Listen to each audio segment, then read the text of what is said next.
बचपन से हमें इतिहास की किताबों में एक सवाल रटाया गया है, भारत की खोज किसने की। जवाब में हम झट से कह देते हैं वास्को डी गामा। लेकिन क्या ये सच है? आज के इस खास विश्लेषण में हम इतिहास के इसी सबसे बड़े मिथक को पूरी तरह से डिकोड करने वाले हैं। एक ऐसा सफर जो अंधकार से भरे महासागर से शुरू होकर ग्लोबल व्यापार के एक नए युग तक जाता है। तो चलिए इतिहास को एक बिल्कुल नए नजरिए से देखते हैं। भारत की खोज किसने की? जरा इस सवाल के बेतुकेपन पर गौर कीजिए। कोई उस देश की खोज भला कैसे कर सकता है जो पहले से ही अपने मसालों, बेशकीमती रत्नों और बेहतरीन रेशम के लिए पूरी दुनिया में मशहूर था। भारत का आकर्षण इतना ज्यादा था कि क्रिस्टोफर कोलंबस जैसे दिग्गज नाविक भी भारत को ही खोजने निकले थे। वो तो बस रास्ता भटककर अमेरिका पहुंच गए। आइए इस किताबी मिथक और ऐतिहासिक सच्चाई के फर्क को समझते हैं। सच्चाई ये है कि भारत कोई खोया हुआ देश नहीं था जिसे किसी ने ढूंढ निकाला हो।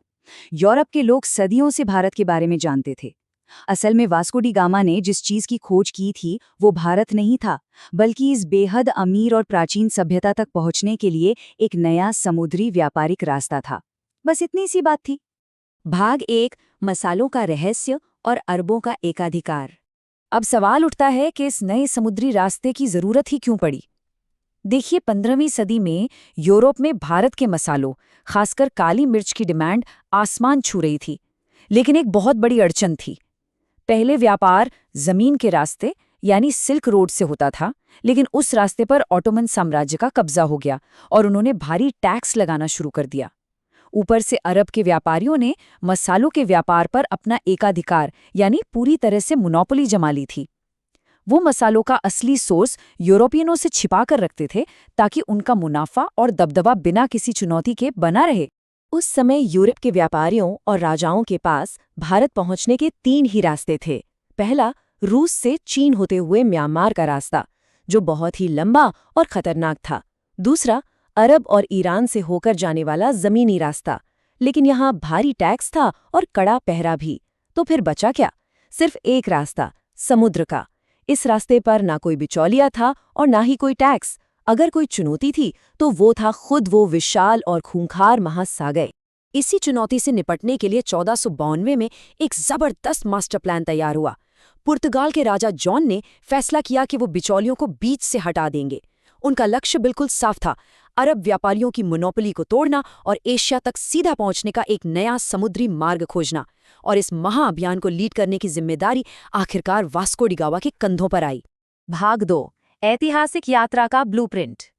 170 ये महज एक नंबर नहीं है, बल्कि उन बहादुर नाविकों की संख्या है जो एक अनजान और खूंखार महासागर में उतरने वाले थे।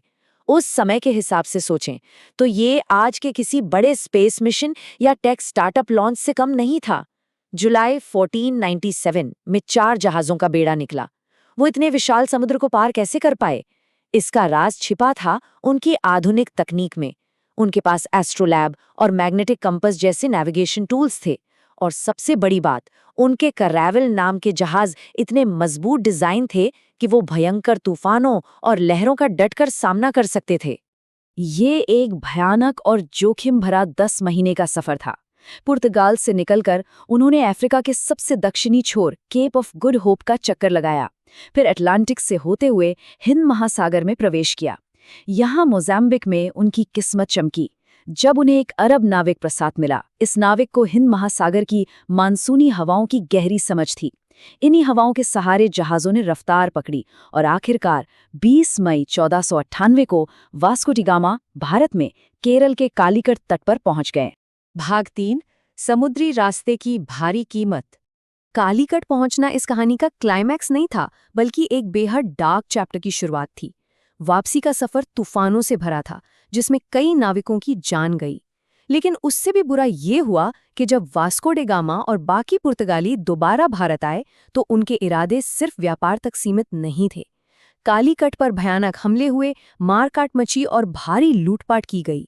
सिर्फ एक व्यापारिक रास्ते की खोज ने भारत में यूरोपीय उपनिवेशवाद और शोषण के एक बेहद हिंसक दौर का दरवाजा खोल दिया था।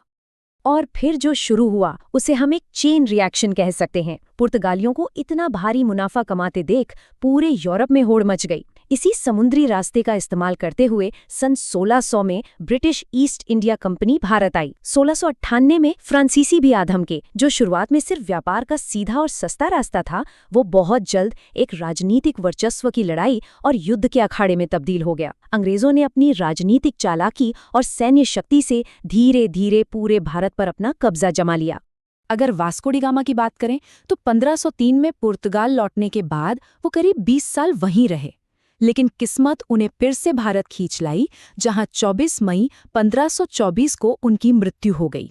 पुर्तगाल के लिस्बन शहर में आज भी वो स्मारक मौजूद है, जो ठीक उसी जगह पर खड़ा है जहां से दुनिया का नक्शा बदल देने वाली इस यात्रा की शुरुआत हुई थी। अंत में इस पूरी चर्चा को हम एक बहुत ही शक्तिशाली विचार के साथ समेटते हैं। भारत किसी की खोज का मोहताज नहीं है। इस देश का इतिहास करोड़ों साल पुराना है। ये एक लाइन उस औपनिवेशिक मानसिकता और किताबी मिथक को जड़ से उखाड़ फेंकती है। उन्होंने कोई नया देश नहीं ढूंढा था, बल्कि सिर्फ व्यापार का एक नया रास्ता ढूंढा था। अब ये हमें सोचना है कि इतिहास की कहानी आखिर लिखता कौन है और हम उसे किस नजरिए से पढ़ते हैं। इस विश्लेषण में हमारे साथ जुड़ने के लिए बहुत बहुत शुक्रिया।